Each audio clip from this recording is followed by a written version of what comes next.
I mean, it impacts all of us.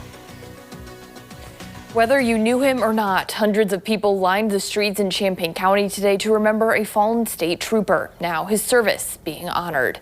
Good evening, I'm Amanda Brennan. This is what roads stretching from Champaign over to Urbana and into St. Joseph looked like this afternoon as people looked back on the impact Corey Thompsen had on his community.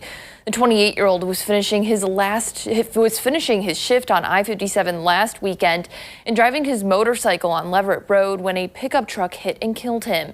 Family and friends are grieving, and you could feel that emotion today at the funeral and processional services. WCI3's Gabriela Miranda was there, and she has the story from the eyes of his middle school teacher. Corey just had a smile on his face all the time and was one of those students that you just want your own children to be. Illinois State Trooper Corey Thompsen was a son, brother, husband, and at one time a student in St. Joseph. I taught both Corey and his wife.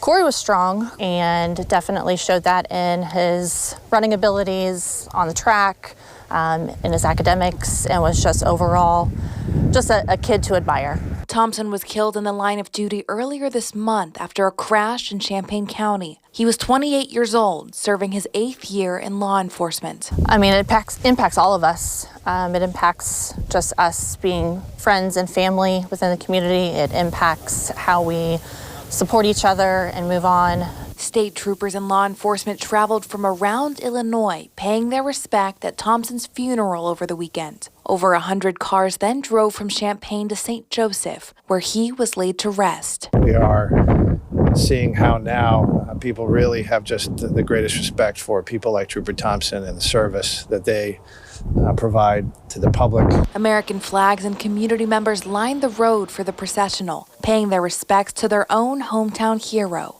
and supporting some of those hurting most. Just to honor then those who are there escorting him here to his final resting place, and to let them know that even in their struggles in dealing with a loss of one of their own, that we can be here to have their backs as well. Reporting in St. Joseph, Gabriela Miranda, WCIA 3, your local news leader.